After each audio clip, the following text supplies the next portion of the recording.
Ay, thank you po ulit. Sir Mario, thank you so much. Wala yon, Iha. Okay lang yon. O sige, paano? Tutuloy na ako, ha? Ay, sir, teka lang. Saan pa ba kayo muuwi? Hatid ko na po kayo. Ako, Iha.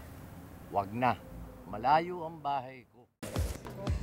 Ito kasi si Sarah nag-a-addict. Hindi natin alam. Ayan, damay pa si Jay. Sorry na nga eh. Alam nyo, tama na. Ang importante, makausap natin siya kasi malamang nagtatampo na yun ngayon. Oo nga, 1 week na natin siya hindi nakikita. Jay, please! Gusto ko lang namin makita. Jay, buksan mo na! We're here to visit you. Lumabas ka na dyan, Jay! Ayoko, mas na kayo. Hi, Mami!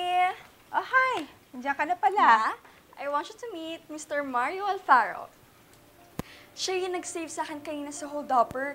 Na-hold up din siya kaya wala daw siya ma-stayan for the night kasi sa Davao pa daw siya umuwi.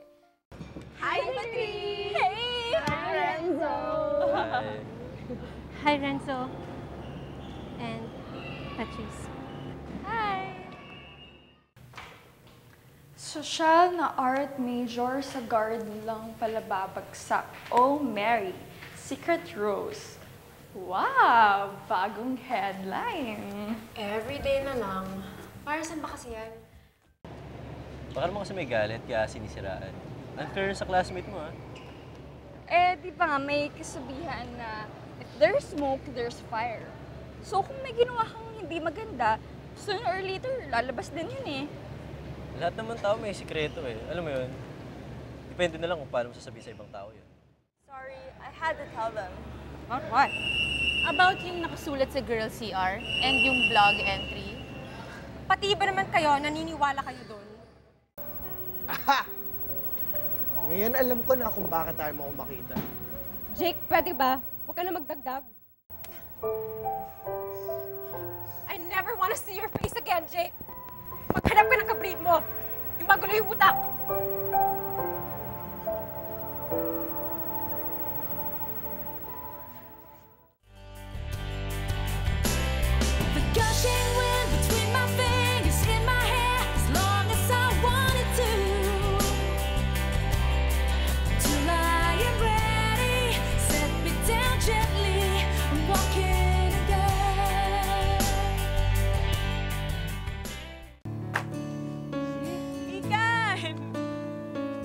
Kumusta ka na?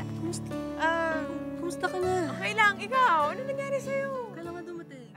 Ang gusto ko lang naman is for people to leave me alone. Tapos biglang may chismosa na sisiraan pangalan ko. Alam mo, huwag mo naisipin yun. Baka meron lang sa'yo insecure. Sige ka, the more mo iniisip, the more kang matatalo. See? Tama si Patrice. Huwag mo lang papansin yung mga taong walang or kulang sa pansin, okay?